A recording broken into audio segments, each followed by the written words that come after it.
Blake poslal do šance Coryho Stillmana, jehož přihrávku srazila do sítě Hlaváčova brusle. V polovině 8. minuty se hráli naší přesilovku. Dvořák se Sýkorou přesně na Pavla Kubinu, který svým druhým golem v semifinále vyrovnal. Ve 13. minutě přihrál Kubina do úniku Pavlu Paterovi. Český kapitán dokončil první obrat skóre. Ve druhé třetině soupeř podstatně zrychlil pohyb dopředu.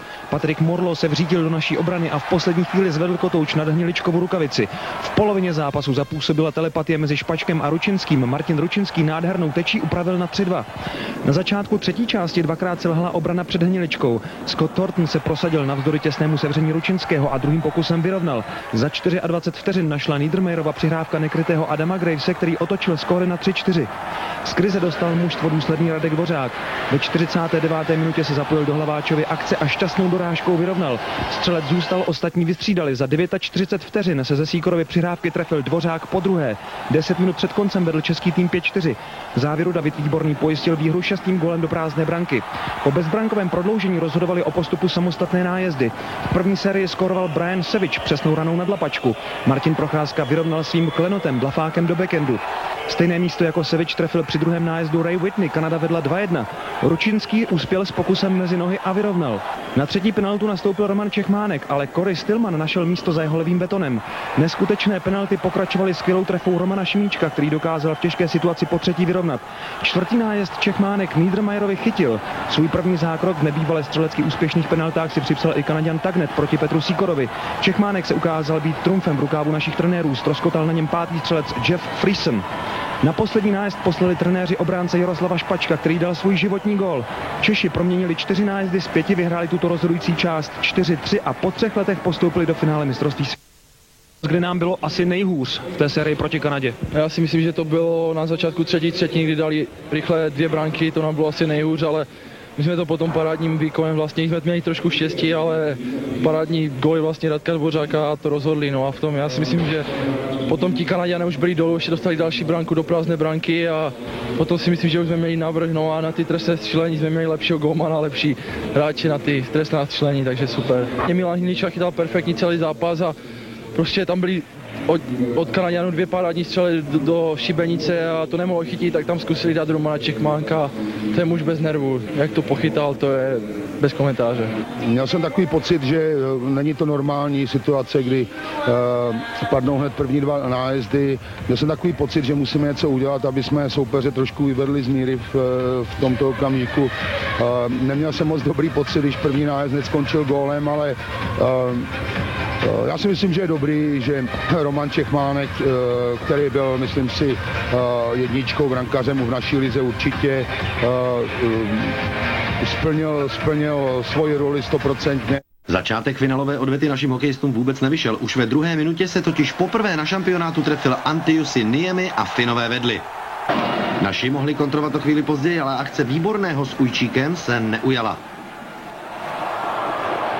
V 6. minutě se opět radoval soupeř. Kálio totiž nahazoval puk před branku a ten skončil k velkému překvapení v naší síti.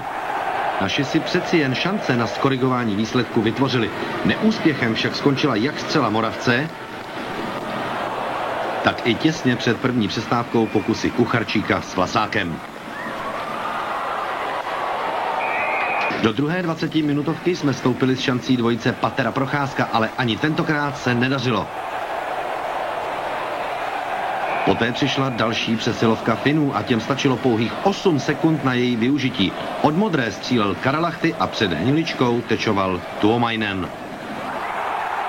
Prvním světlým okamžikem českého týmu byla polovina utkání. Libor Procházka vyslal do breaku Viktora Ujčíka, který dokázal snížit na 1-3.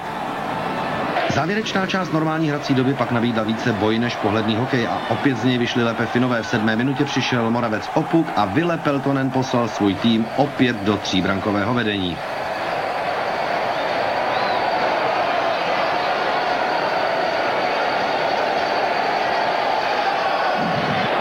Na řadu tedy přišlo prodloužení, do kterého vlétli naši s velkým náporem, který korunoval v 17. minutě zlatým gólem Jan Hlaváč.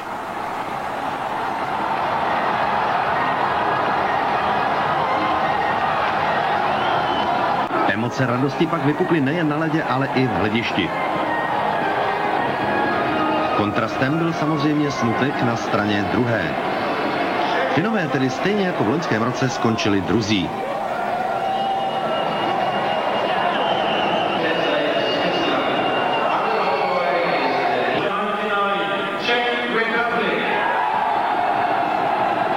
trošku převzal kapitán Pavel Patera. Ten patří mezi trojici hráčů tohoto týmu, která byla zlatá i ve Vídni a v Naganu. Těmi dalšími jsou Martin Procházka a Roman Čechmánek.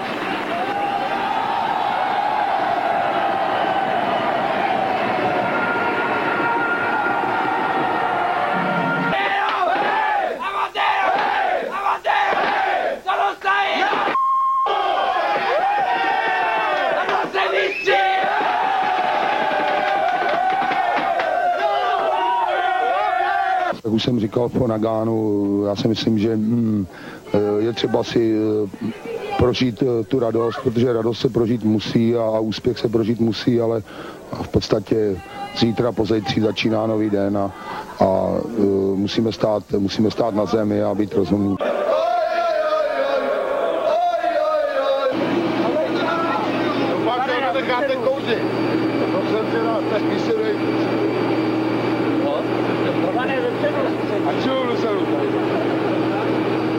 Krátce po 12. hodině pak přistál na starém ruzinském letišti speciál se zlatými hokejisty.